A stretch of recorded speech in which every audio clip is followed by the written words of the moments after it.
نحمده ونصلي ونسلم على رسوله الكريم اما بعد فاعوذ بالله من الشيطان الرجيم بسم الله الرحمن الرحيم ان الذين آمنوا وعملوا الصالحات سيجعل لهم الرحمن ودا صدق الله وصدق رسوله النبي الكريم الامين۔ معزز سامعین، آج کا یہ پروگرام جو آپ احباب اسے سماعت فرما رہے ہیں، اس کا تعلق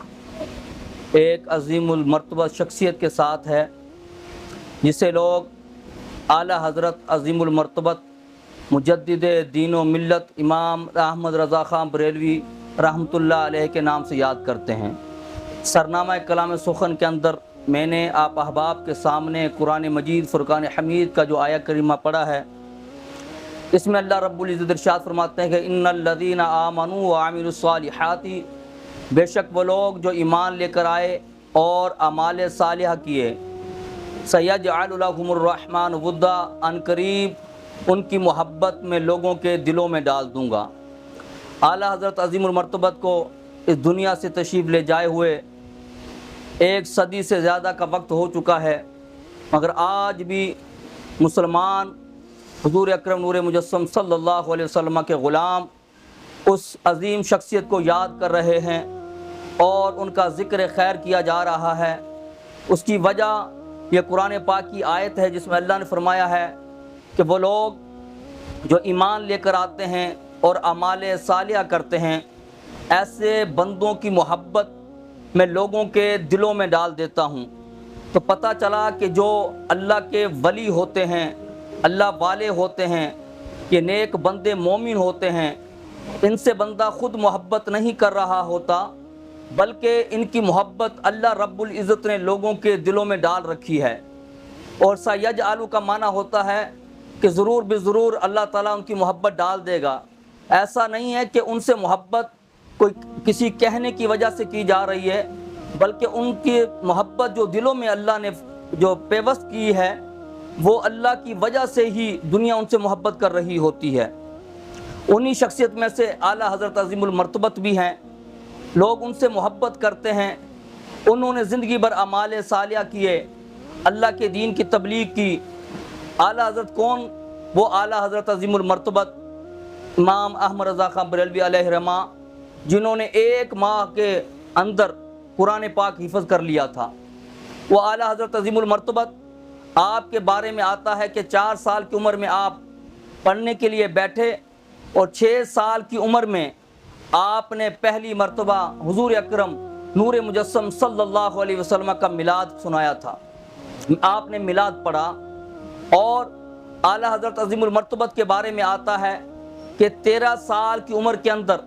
آپ نے پہلا فتویٰ لکھا اور آپ 55 علوم پر کامل دسترس آپ کو حاصل تھی۔ آپ بہت بڑے عالم، بہت بڑے مفکر، بہت بڑے محدث، بہت بڑے مؤرخ، بہت بڑے فقی، بہت بڑے سائنسدان، بہت بڑے سائنٹسٹ، یعنی کہ آپ یوں سمجھ لیجئے کہ آل ان ون اور انسائکلوپیڈیا شخصیت تھی۔ آپ نے جس بھی علم پر قلم اٹھایا اس کا حق ادا کر کے رکھ دیا، مگر آپ کی جو پہچان بنی کائنات کے اندر، دنیا کے اندر، وہ پہچان یہ بنی تھی کہ آپ نے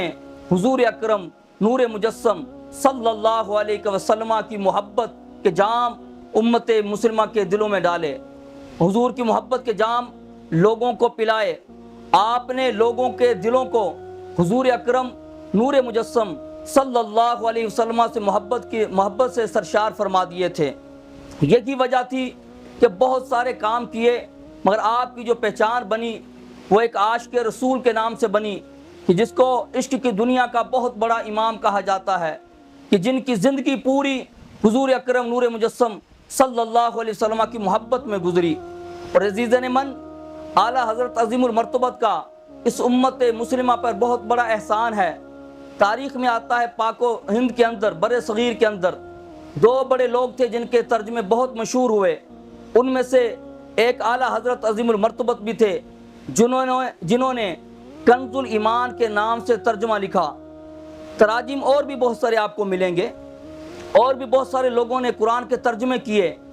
مگر جب وہ قرآن کے ترجمے کرنے لگے تو کسی نے آ کر فصاحت کے اندر آ کر، کسی نے لغت کے اندر آ کر ٹھوکر کھائی، مگر اعلیٰ حضرت عظیم المرتبت کیونکہ آپ عشق اور محبت کے جو ہے طریقے تھے،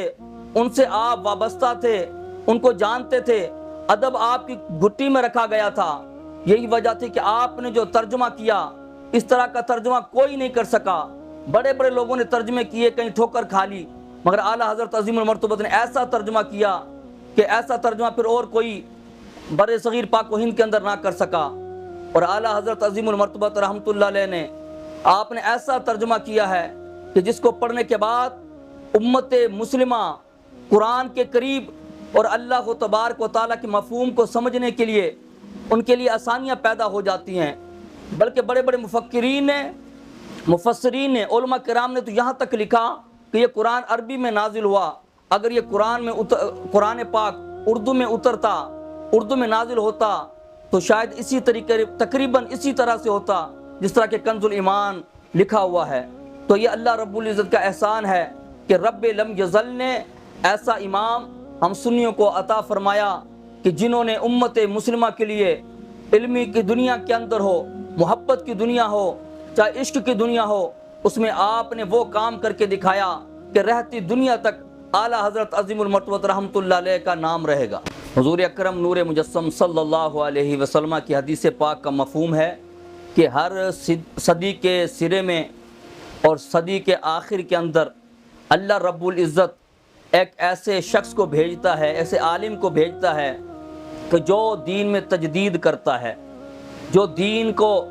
جو ہے تجدید کر کے دین کا وہ چہرہ جس طرح آئینے کے اوپر اگر مٹی گرد و غبار پڑ جائے اس کو صاف کر دیا جائے تو آئینہ صحیح چہرہ دکھاتا ہے، اسی طرح دین کے اندر جب بدعات پیدا ہو جائیں یا دین کے اندر خرابیاں پیدا ہونا شروع ہو جائیں تو اللہ رب العزت ایسے لوگوں کو بھیجتا ہے جو دین کا اصل صحیح چہرہ امت مسلمہ کے سامنے رکھتے ہیں، اور ان سے اللہ تبارک و تعالیٰ یہ کام لیتا ہے۔ انبیاء کا سلسلہ بند ہو چکا، اب میرے نبی کریم صلی اللہ علیہ وسلم کے بعد یہ کام علماء، صلحاء، اولیاء کرام یہ کام کرتے ہوئے آئے ہیں، اور ہر دور کے اندر، ہر صدی کے اندر کوئی نہ کوئی مجدد ہوتا ہے، جیسے امام شافعی رحمۃ اللہ علیہ، حضرت عبدالعزیز رحمۃ اللہ علیہ، امام ربانی مجدد الفسانی رحمۃ اللہ علیہ، یہ بھی مجدد ہیں۔ اسی طرح اعلیٰ حضرت عظیم المرتبت کے بارے میں ہے کہ آپ بھی مجدد ہیں۔ کس طرح کہ جب اعلیٰ حضرت عظیم المرتبت ہندوستان میں تشریف فرما تھے اس وقت کیا ہوا کہ بڑے بڑے فتنے سر اٹھا رہے تھے۔ کسی جگہ پر یہ فتنہ سر اٹھا رہا تھا کہ مسلمان اور کافر بھائی بھائی ہیں، ہندو مسلم بھائی بھائی کے نعرے بلند کیے جا رہے تھے، اور کسی جگہ پر یہ ہو رہا تھا کہ امت مسلمہ کے لوگ انہوں نے سیاست کے اندر کفار کو ساتھ ملایا ہوا تھا، سیاسی طور پر لوگ اکٹھے رہنا شروع ہو گئے اور لوگ اسلام کو چھوڑ کر کفر کے اندر اور کفر کی رسومات کو اپنانے لگے، ان کی نظر کے اندر اسلام کی اہمیت کم ہونے لگی۔ اور اسی دور کے اندر جہاں یہ فتنہ تھا ہندو مسلم بھائی بھائی، اور کسی جگہ پر یہ فتنہ تھا کہ امت مسلمہ کے حکمران سیاست کی وجہ سے مسلم اور کفر اکٹھا ہونا شروع ہو گئے، امت مسلمہ نے ان کی رسومات کو اپنانا شروع کر دیا۔ اسی جگہ پر دوسری جگہ دیکھا جائے تو جہاں دوسرے بڑے بڑے فتنے تھے وہاں انگریز کا لگایا ہوا بہت بڑا فتنہ وہ بھی سر اٹھانے لگا۔ جب اس نے سر اٹھایا تو کیا ہوا، لوگوں نے اپنی کتابوں کے اندر اس طرح کی باتیں لکھنا شامل کر دی، اس طرح کی باتیں تحریر کر دی۔ کوئی کہنے لگا معاذ اللہ، جو نبی کریم صلی اللہ علیہ وسلم کے پاس جو علم ہے ایسا علم تو اللہ نے معاذ اللہ جانوروں کو بھی دیا ہے۔ کوئی اپنی کتابوں کے اندر یہ لکھنے لگا معاذ اللہ کیا کہ نماز کے اندر اگر نبی کا خیال آ جائے نماز ٹوٹ جاتی ہے، اور گدھے بیل کا خیال آ جائے نماز نہیں ٹوٹتی۔ کسی جگہ پر معاذ اللہ یہ رستے کھولے جانے لگے، اپنی تحریر کے ذریعے یہ باتیں کہی جانے لگی کیا کہ اگر نبی کے بعد کوئی نبی آ جائے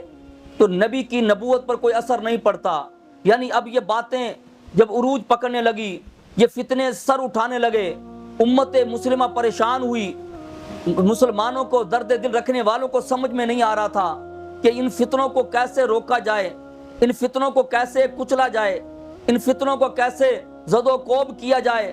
امت مسلمہ پریشان تھی، اللہ رب العزت نے کرم فرمایا۔ کیا ہوا؟ بریلی کی سرزمین سے ایک نوجوان اٹھا،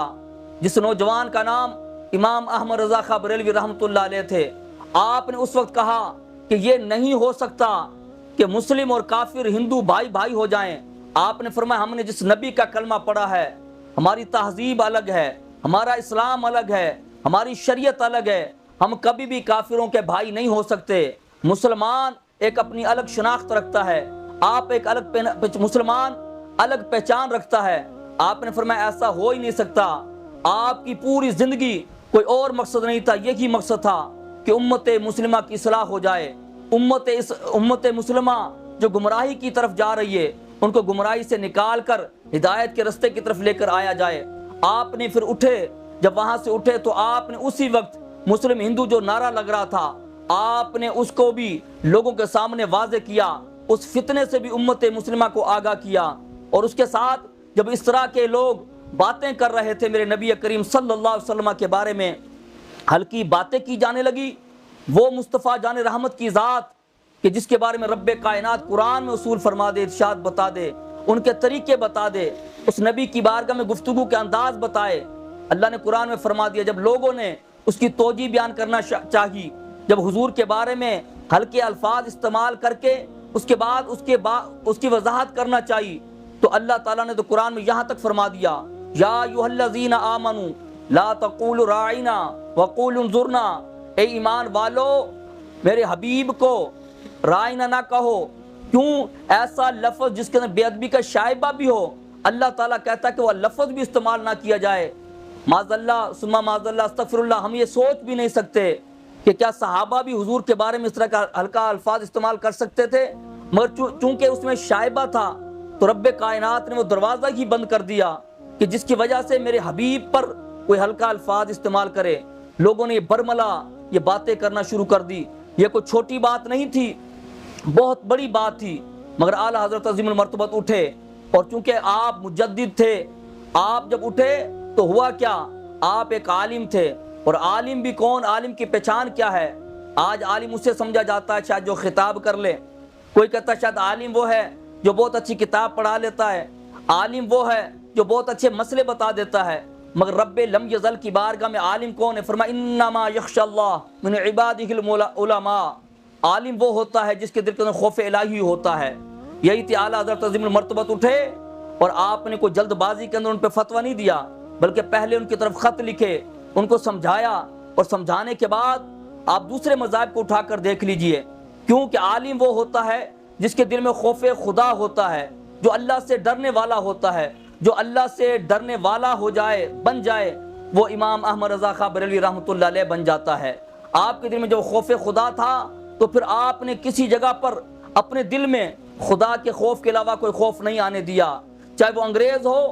چاہے وہ ہندو ہو، چاہے وہ بد مذہب ہوں، جو بھی تھے، آپ نے سب کا علمی رد کیا، اور ایسا کمال رد کیا۔ آپ دوسرے مذاہب میں اٹھا کر دیکھ لیجئے، اگر کوئی عیسائی پادری غلط کام کرتا ہے تو وہ دوسرا پادری اس کے غلط کاموں کو ڈھانپ دیتا ہے، چھپا دیتا ہے، کیوں؟ کہ اس سے عیسائیت بدنام نہ ہو جائے۔ اور اگر کوئی ہندو پنڈت غلط کام کرے تو دوسرا پنڈت اس کے برائیوں کو، عیبوں کو چھپا دیتا ہے، کس وجہ سے؟ تاکہ ہندو مذہب بدنام نہ ہو۔ مگر میں قربان جاؤں، یہ اسلام کا فلسفہ ہے، یہ اسلام کی خوبصورتی ہے، یہ اسلام کی زینت ہے کہ اسلام چاہے سگا بھائی کیوں نہ ہو، سگا والد کیوں نہ ہو، اگر حق کی بات ہو تو اسلام کے لیے بندہ کھڑا ہو جاتا ہے۔ اعلیٰ حضرت کھڑے ہوئے، یہی بات ہے کہ اپنے مذہب کے لوگوں نے ہلکی جب بات کی، غلط بات کی، اعلیٰ حضرت عظیم المرتبت اٹھے، اور آپ نے اپنے ہی لوگوں پر کفر کا فتویٰ لگا کر اور اس رستے کو بند کر دیا، اور پوری امت مسلمہ کے اندر، عاشقان مصطفیٰ کے سینوں کے اندر اور اللہ کے بندوں کے دلوں کے اندر جو بے چینی تھی، جو پریشانی، تو اس کو ختم کرتے ہوئے آپ نے ان فتنوں کا کلا کما کیا، اور الحمدللہ امت مسلمہ کے سامنے وہ سارے رستے کھول کر رکھ دیے، وہ ساری چیزیں واضح کر دی کہ جن رستوں پر چل کر بندہ حقیقی معنوں کے اندر وہ جام پی کر پھر کیا ہوا؟ وہی اعلیٰ حضرت کے فلسفے کو، سوچ کو، محبت کو، وہی آپ کے نظریے کو جب لے کر چلے تو اس نظریے کو لے کر چلے تو کوئی غازی علم الدین شہید رحمۃ اللہ علیہ بن گیا، کوئی غازی عبد الرحمن چیمہ بن گیا، کوئی غازی ممتاز حسین قادری رحمۃ اللہ علیہ بن گیا، آپ کے نقش قدم پر چلتے ہوئے پھر لوگوں کو وہی رستہ جو صحابہ کرام نے دکھایا تھا، حضور سے محبت کا پیمانہ جو دیا تھا، اعلیٰ حضرت عظیم المرتبت نے سارے فتنوں کو ختم کر کے امت مسلمہ کے اندر حضور اکرم نور مجسم صلی اللہ علیہ وسلم کی محبت کو پیدا فرما دیا تھا۔ اعلیٰ حضرت کی شخصیت بہت سارے پہلوؤں سے گفتگو کی جا سکتی ہے، جس طرح اعلیٰ حضرت عظیم المرتبت امام احمد رضا خان بریلوی رحمۃ اللہ علیہ، آپ کے دل کے اندر جس طرح عشق مصطفیٰ صلی اللہ علیہ وسلم گامزن تھی، موجزن تھی، جس طرح آپ حضور سے محبت فرماتے تھے، آپ کے دل کے اندر حضور کی محبت کے علاوہ کوئی محبت نہ تھی۔ یہ کی بات تھی کہ آپ فرمایا کرتے تھے انہیں جانا انہیں مانا نہ رکھا غیر سے کام، للہ الحمد میں دنیا سے مسلمان گیا۔ آپ نے زندگی بھر حضور سے محبت کی، پیار کیا، جس طرح اعلیٰ حضرت کے بارے میں آتا ہے کہ آپ عشق مصطفیٰ صلی اللہ علیہ وسلم کرنے میں، عاشق رسول ہونے میں آپ کا کوئی ثانی نہیں تھا۔ اسی طرح توحید کے معاملے میں بھی آپ سے بڑھ کر اس وقت کوئی توحیدی نہ ہو شاید، آپ بہت بڑے توحیدی، اور سب سے بڑی بات توحید تو ہر بندہ کلمہ پڑھتا ہے، مگر امام احمد رضا خان بریلوی رحمۃ اللہ علیہ یقین کی منزل پر تھے۔ آج جو امت مسلمہ کے اندر سب سے زیادہ جس چیز کی کمی پائی جاتی ہے وہ یقین کی کمی پائی جاتی ہے۔ امت مسلمہ کے ذہن متزلزل ہیں، انہیں سمجھ میں نہیں آتا کہ آیا یہ کام ہوگا یا نہیں ہوگا، پتہ نہیں ہمارے ساتھ کیا ہوگا، مگر آپ کی شخصیت میں یہ چیز کبھی نہیں آئی تھی، اور آپ کا توحید پہ یہ کمال تھا کہ ایک مرتبہ تشریف فرما تھے، توحید کے حوالے سے عرض کرتا چلوں، ایک شخص آیا، وہ علم نجوم رکھتا تھا، ستاروں کا علم رکھتا تھا، جس طرح بھی گرمی ہو رہی ہے، گرمی بہت زیادہ تھی، امام احمد رضا خان بریلوی رحمۃ اللہ علیہ نے فرمایا، آپ نے فرمایا کہ تم ستاروں کا علم رکھتے ہو، بتاؤ بارش کے بارے میں کیا ہے، بارش کب تک ہوگی؟ کہتے جب اس نے یہ بات سنی، اس نے ستاروں کی چال کو دیکھا، ذائچہ بنایا، ذائچہ بنانے کے بعد کہنے لگا کہ میں نے ذائچہ بنایا ہے، ستاروں کی چال بتاتی ہے کہ 1 مہینے سے پہلے بارش نہیں ہوگی۔ آپ نے فرمایا ٹھیک ہے، آپ جو بات کہہ رہے ہو کہ بارش نہیں ہوگی، آپ کے ستاروں کا علم کہتا ہے، یہ ٹھیک ہے آپ کہیں، مگر ایسا نہیں ہے، اللہ چاہے تو ابھی بھی ہو سکتی ہے، تھوڑی دیر میں ہو سکتی ہے۔ کہنے لگا وہ سارا کچھ صحیح ہے، مگر میرا علم، کیونکہ مجھے بڑا عرصہ گزر گیا، میں اس علم کا بڑا ایکسپرٹ ہوں، بڑا ماہر ہوں، میں جانتا ہوں کہ اس سے پہلے بارش نہیں ہوگی۔ آپ نے فرمایا ایسی بات نہیں کرتے، کیونکہ آپ سمجھانے کا بھی ڈھنگ رکھتے تھے، آپ نے بڑے احسن انداز سے اس کو سمجھانے کی کوشش کی، مگر کچھ لوگوں کی عادت ہوتی ہے کہ جب ان کو اپنے علم پر گھمنڈ ہو جائے یا اپنے اوپر ان کو علم کچھ مل جائے، وہ کہتے نہیں سارا کچھ یہی ہے۔ امام احمد رضا خان بریلوی رحمۃ اللہ علیہ نے فرمایا، آپ نے فرمایا ایسا نہیں ہے۔ کہتے سامنے گھڑی رکھی ہوئی تھی، وہ سوئی والی گھڑی تھی، آپ نے کہا گھڑی کو، سوئی کو ہلایا، 11:15 کا وقت تھا، گھڑی کا سوئی آگے کر دی، آپ نے فرمایا اب کیا ٹائم ہوا ہے؟ کہا 12 بج گئے، کہا جس طرح 11:15 تھے 12 بج گئے، اسی طرح اللہ بھی چاہے 1 مہینے ستاروں کی چال کو ہلا کر اور بارش فرما دے۔ کہا حضرت یہ ساری باتیں صحیح ہیں، مگر یہ کیسے ممکن ہو سکتا ہے، کیونکہ میرے ستارے تو یہ بتاتے ہیں۔ آپ نے فرمایا نہیں، اللہ چاہے تو ابھی بارش ہو سکتی ہے۔ کہتے ابھی بس یہ گفتگو ہو ہی رہی تھی، کمرے سے باہر نہیں نکلے، اس سے پہلے کیا دیکھا کہ چھما چھم کالے بادل آتے ہیں اور اللہ تبارک و تعالیٰ کے حکم سے بادل برسنا شروع ہو جاتے ہیں۔ جب انہوں نے دیکھا، انہوں نے کہا کہ یہ کیا آپ کی کرامت؟ آپ نے فرمایا کرامت نہیں ہے، یہ اللہ پر یقین ہے، یعنی آپ یقین کی منزل پر فائز تھے، آپ کا اللہ پر ایسا یقین تھا۔ آپ فرماتے جو کرتا ہے اللہ تعالیٰ کی ذات کرتی ہے، اللہ جب چاہے جو چاہے کر سکتا ہے، یہ آپ کا یقین تھا، یعنی آپ جب بھی بھروسہ کرتے تھے، کبھی اپنے علم پر آپ نے گھمنڈ نہیں کیا، توکل ہمیشہ رب تعالیٰ پر کیا کرتے تھے، اور یہی امت مسلمہ کو تعلیم دیا کرتے تھے۔ آپ کے بارے میں ایک اور واقعہ بڑا مشہور ہے کہ آپ غالباً اپنے والدین کے ساتھ حج کرنے کے لیے گئے یا عمرہ کرنے، جب واپسی آ رہے تھے تو وہ بیڑی جہاز جو تھا جب سمندر میں آیا تو طغیانی آ گئی، سارے جہاز کے اندر شور شرابہ شروع ہو گیا، لوگ دائیں بائیں بھاگنے لگے، اور وہاں اعلان ہو گیا کہ جہاز تھوڑی دیر میں ڈوب جائے گا، سمندر کی طغیانی لہریں بہت زیادہ ہیں۔ سارے لوگ جب پریشان تھے تو لوگ امام احمد رضا خان بریلوی کے پاس آئے، آ کر کہنے لگے کہ آپ نیک بندے اللہ کے لگتے ہیں، آپ بزرگ لگتے ہیں، اللہ سے دعا فرما دیجئے اللہ تعالیٰ اس کو طغیانی کو روک دے۔ آپ نے فرمایا سارے لوگ تسلی کے ساتھ بیٹھ جاؤ، انشاءاللہ یہ بیڑا نہیں ڈوبے گا، اس کو سمندر کی طغیانی غرق نہیں کر سکتی۔ اب آپ نے یہ بات کی اور اپنی مسند پر بیٹھ گئے اور تسبیح لے کر آپ درود پاک کا وظیفہ کرنے لگے۔ لوگوں نے جب دیکھا کہ سمندر ڈوبنے والا ہے، سمندر کے اندر بیڑا ڈوبنے والا ہے، جہاز ڈوبنے والا ہے، اور یہ بیٹھ کر یہاں پر جو نا باتیں کر رہے ہیں، اب ظاہر سی بات ہے لوگ ہیں ایک دم جب اس طرح کی بات ہو، ماحول ہو، تو لوگ گفتگو کرنا شروع کر دیتے ہیں۔ لوگوں نے باتیں کرنا شروع کر دی۔ تھوڑا ہی وقت گزرا، اعلان ہوا کہ طغیانی ختم ہو گئی ہے، سیلاب ختم ہو گیا ہے، خطرہ ٹل گیا ہے، اللہ تعالیٰ نے جہاز کو بچا لیا ہے۔ کہ وہی لوگ جو پہلے آپ کے اوپر اعتراض کر رہے تھے، دلوں میں شکایتیں تھیں، تھوڑی دیر کے بعد معذرت خواہانہ انداز اپنا لیا، کچھ قدموں میں آ کر بیٹھ گئے اور ہاتھ باندھ کے کہنے لگے حضرت آپ تو بڑے اللہ کے ولی ہیں، آپ تو بڑے صاحب کرامت ہیں۔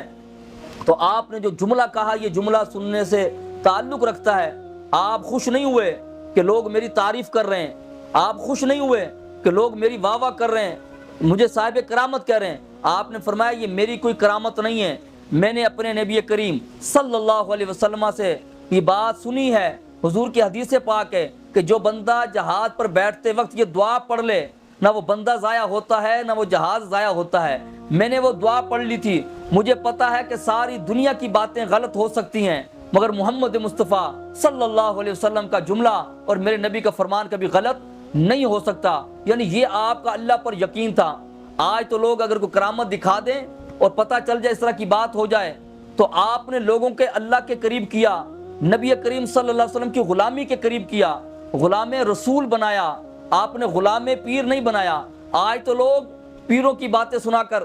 اپنے علماء کی باتیں سنا کر ان کے قریب کرتے ہیں تاکہ لوگ ان کے مرید ہو جائیں، ان کے قریب ہو جائیں، مگر اعلیٰ حضرت کے پاس جو آیا کرتا تھا آپ ان کو اپنا غلام نہیں بنایا کرتے تھے بلکہ اللہ کا غلام بنایا کرتے تھے، عبداللہ بنایا کرتے تھے اور غلام رسول بنا دیا کرتے تھے۔ سامعین کرام، جیسا کہ آپ احباب مختلف باتیں سماعت فرما رہے ہیں، یہ اتنی بڑی شخصیت ہے کہ ان کے بارے میں گفتگو جتنی بھی کی جائے وقت کے دامن میں گنجائش نہیں کہ ان کے بارے میں ان کی جو خصوصیات رب کائنات نے آپ کو عطا فرمائی تھی، آپ کی خصوصیات کو، آپ کی کرامات کو، آپ کے علمی کام کو، کیونکہ آپ کی شخصیت وہ ہے کہ آپ نے 1000 کتابیں تصنیف فرمائی، اور اعلیٰ حضرت عظیم المرتبت کے بارے میں آتا ہے، اگرچہ اس کے بارے میں مختلف روایتیں ہیں، پر اعلیٰ حضرت کے بارے میں آتا کہ 20 سال سے کم عمر تھی کہ جس وقت آپ کو آپ کے مرشد کے پاس جب لے جایا گیا، آپ اپنے مرشد کے پاس آل رسول ماررہ شریف رحمۃ اللہ علیہ کے پاس لے جایا گیا، تو آپ کے مرشد کا یہ کام تھا کہ آپ کے پاس جو بھی بندہ آتا 15 سال 20 سال 25 سال آپ کی خدمت میں رہتا، آپ اس کو چلا کرواتے، اس سے محنت کرواتے، اس کو شریعت سکھاتے، اس کے بعد خلافت دیا کرتے، مرید بنایا کرتے تھے۔ اعلیٰ حضرت کے بارے میں آتا ہے کہ آپ کی عمر 20 سال سے بھی کم تھی۔ آپ جب اپنے مرشد آل رسول کے پاس ماررہ شریف رحمۃ اللہ علیہ کے پاس تشریف لے جاتے ہیں، آپ جب ان کے پاس لے کر گئے، آپ نے اسی وقت آپ کو اپنا مرید بھی بنایا، اور مرید بنانے کے بعد آپ کو خلافت بھی عطا فرما دی۔ لوگوں نے اعتراض کیا کہ حضرت ہمیں 15 سال 20 سال 21 25 سال ہو گئے، آپ کا یہ طریقہ ہی نہیں ہے کہ آپ کسی کو آتے ہی اپنا مرید بنا لیں اور کسی کو خلافت دے دیں آتے ہی۔ آپ نے اس بچے کو آتے ہی خلافت عطا فرما دی۔ آپ نے فرمایا بات یہ ہے کہ دوسرے لوگ جو آتے ہیں ان کے دل سیاہ ہوتے ہیں، صاف کرتے کرتے سالوں لگ جاتے ہیں، مگر یہ نوجوان جس کا چہرہ چمکتا ہوا ہے، آپ نے فرمایا جیسے اس کا چہرہ چمک رہا ہے اسی طرح اس کا دل بھی منور ہے، یہ بڑا صاف ستھرا دل لے کر آیا ہے۔ ہم نے تو فقط ایک نسبت قائم کی ہے، یہ تو مکمل چراغ تھا، ہم نے تو فقط اس کو لو دکھائی ہے، اس کو صرف جلایا ہے، حالانکہ یہ تو مکمل تھے اور کامل بن کر آئے تھے۔ کہتے ہیں کہ آپ کے مرشد فرمایا کرتے تھے، آل رسول ماررہ شریف جو خود آل رسول ہیں، آپ فرماتے تھے میں پریشان رہتا تھا کہ اللہ کی بارگاہ میں کیا عمل لے کر جاؤں گا، اللہ کو کیا جواب دوں گا۔ فرمایا اب اگر اللہ مجھ سے پوچھے گا کہ بتاؤ کہ تم میرے نبی کی آل میں سے تھے، تم نے کیا کام کیا، دین کیا لے کر آئے ہو، کہا میں اپنی بخشش کے لیے اور اللہ تعالیٰ کی بارگاہ میں پیش کرنے کے لیے امام احمد رضا خان بریلوی رحمۃ اللہ علیہ کو پیش کر دوں گا۔ عزیزان گرامی، جہاں پر آپ نے اور بہت سارے کام کیے، بدقسمتی سے آج جو ان کے ماننے والے ہیں، آج ہم نے امام احمد رضا خان بریلوی کی تعلیمات کو چھوڑ دیا۔ آپ نے جو بدعات پر کام کیا ہے، بدعات کا جو رد کیا ہے، اعلیٰ حضرت اور بدعات رد کے نام سے کتاب ہے، اگر آپ اس کو پڑھیں تو پتہ چلے گا امام احمد رضا خاں بریلوی رحمۃ اللہ علیہ مجدد دین ملت سے کسی نے پوچھا کہ حضرت یہ بتائیے کہ اگر یہ سوئم کی اور تیجا اور 40ویں کی جو نیاز ہوتی ہے اس کا کھانا کھانا کیسا ہے؟ آپ نے فرمایا یہ میت کا کھانا ہے، اس کو کھانے سے لوگوں کے دل مردہ ہو جاتے ہیں۔ فرمایا یہ کھانا خاص غربا کے لیے ہوتا ہے، یہ کھانا غریبوں کو کھانا چاہیے۔ آپ نے اس چیز کی تردید کی اور رد کیا۔ آپ سے پوچھا گیا کہ بتائیے کہ مزارات پہ چادر چڑھانا کیسا ہے؟ آپ نے بدعات کا کیسے رد کیا؟ آج اس تعلیمات کو اپنانے کی ضرورت ہے۔ آپ نے فرمایا کہ اللہ کے ولی کے مزار پر چادر چڑھانا جائز ہے تاکہ وہ ممتاز ہو جائے، دنیا کو پتہ چل جائے کہ عام نہیں، دنیا سے الگ ہو جائے، تاکہ اللہ کا ولی اس پر چادر چڑھائی گئی۔ آپ نے فرمایا ایک چادر چڑھائی جائے، دوسری چادر تب تک نہ چڑھائی جائے جب تک کہ پہلی چادر بوسیدہ نہ ہو جائے۔ مگر آج آپ نے دیکھا ہوگا کہ خود ہم مزارات اولیاء کے ماننے والے، اللہ کے ولیوں کو ماننے والے، ہمارا یہ حال ہے کہ مزاروں پر جائیے، سخی واب شاہ جیلانی کو دیکھیے، مکی شاہ رحمۃ اللہ علیہ کو دیکھیے، بٹ شاہ رحمۃ اللہ علیہ پہ چلے جائیے، شاہ عبد البٹائی پہ، سخی لال شہباز قلندر عثمان مرندی رحمۃ اللہ علیہ کے مزار پہ چلے جائیے، داتا علی حجویری رحمۃ اللہ علیہ، بابا فرید کے مزار پر چلے جائیے، وہاں پر چادروں پر چادریں چڑھائی جا رہی ہوتی ہیں، لوگ چادریں لے کر آ رہے ہوتے ہیں، ڈھول ڈھمکے بجا رہے ہوتے ہیں۔ یہ ساری وہ چیزیں ہیں جس کا تعلق بریلویت کے ساتھ، اہل سنت کے ساتھ نہیں ہے۔ بدقسمتی سے آج ان پہلوؤں پر گفتگو کی جو ہے بہت اشد ضرورت ہے۔ یہ وہ چیزیں ہیں جس نے اہل سنت کو برباد کر کے رکھ دیا، جس کی وجہ سے لوگ اہل سنت پر انگلیاں اٹھاتے ہیں کہ دیکھو بریلویت یہ ہے۔ الحمدللہ اہل سنت کا بریلویت کا اس کے ساتھ کوئی تعلق نہیں ہے۔ اس وجہ سے اگر ہمیں چاہیے کہ ہم بھی چاہیں کہ ہم صحیح معنوں میں اہل سنت کا چہرہ دکھائیں تو ہمیں آگے بڑھ کر ان چیزوں کی تردید کرنی ہوگی اور لوگوں کو بتانا ہوگا کہ یہ اہل سنت نہیں ہے، یہ جوہلا ہے جو یہ کام کرتے ہیں۔ مگر بدقسمتی سے یہ کام پہلے تو جوہلا کرتے تھے، اب گدی نشین بیٹھ کر وہ بھی ان کاروبار میں ملوث ہیں۔ ان کے سامنے کتنی قرآن حدیث اور خود جو اعلیٰ حضرت کو ماننے والے کہلاتے ہیں، اور ان کو سامنے بھی یہ چیز پیش کی جائے، وہ سنتے تو ضرور ہیں مگر عمل درآمد نہیں کر رہے ہوتے۔ تو اس لیے اس امر کی ضرورت ہے۔ آج اس طرح ایک اور بات عرض کر کے میں بات ختم کرنے لگا ہوں، اعلیٰ حضرت کو ماننے والے ہیں تو ہم نے اس چیز کو، پیغام کو سن کر اس کو آگے پھیلانا ہے، اس پر عمل کرنا ہے۔ اعلیٰ حضرت سے پوچھا گیا کہ مزارات پہ جا کر مزارات کو سجدہ کرنا کیسا؟ آپ نے فرمایا اگر سجدہ دو قسم کا ہوتا ہے، ایک سجدہ تعظیمی ہوتا ہے، ایک سجدہ عبدی ہوتا ہے، عبادت کا ہوتا ہے۔ آپ نے فرمایا اگر کسی نے عبادت کی نیت سے سجدہ کیا تو وہ بندہ کافر ہو جائے گا، اور کہا اگر کوئی تعظیم کے لیے سجدہ کرے تو آپ نے فرمایا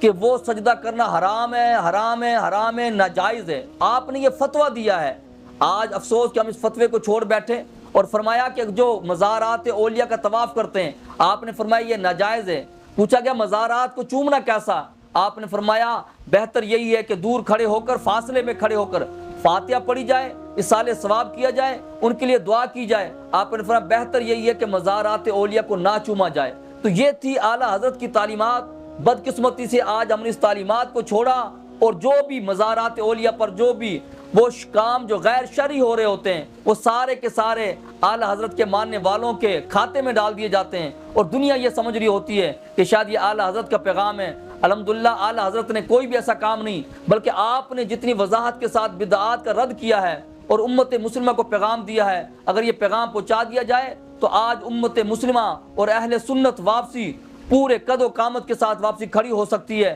اور پوری امت مسلمہ کی اگر کوئی رہنمائی کر سکتے ہیں تو وہی کرتے ہیں جو نبی کریم صلی اللہ علیہ وسلم سے پکی سچی محبت کرنے والے ہوتے ہیں۔ اللہ تعالیٰ کی بارگاہ میں دعا ہے کہ رب کائنات ہمیں ان بزرگان دین کے نقش قدم پر چلنے کی توفیق عطا فرمائے، جس طرح انہوں نے زندگی بھر حضور اکرم نور مجسم صلی اللہ علیہ وسلم کی محبت کے جام لوگوں کو پلائے، ہمیں ان جاموں کو پی کر اس نظریے کو اپنانے کے بعد اس جس طرح اعلیٰ حضرت کا یقین کامل تھا، ہمیں بھی رب تعالیٰ پر، توحید پر، نبی کریم صلی اللہ علیہ وسلم کی محبت پر یقین کامل ہونا چاہیے، اور ہمیں وہ نظریہ اپنا کر ہی امت مسلمہ پوری دنیا کی رہنمائی کر سکتی ہے۔ تو آج امت مسلمہ کو دعوت دی جاتی ہے کہ آئیے، یہ اولیاء کرام ہی تھے کہ جنہوں نے ہر دور کے اندر بلا خوف و خطر اللہ تعالیٰ کی رضا کے لیے توحید کے پیغام کو عام کیا، فتنوں کو ختم کیا اور دین اسلام کا صحیح چہرہ لوگوں کے سامنے پیش کیا۔ اللہ تعالیٰ ہم سب کو بھی دین متین پر چلنے اور اعلیٰ حضرت کے فلسفے، نظریے اور سوچ کو آگے پھیلانے کی توفیق عطا فرمائے۔ وآخر دعوانا ان الحمد للہ رب العالمین۔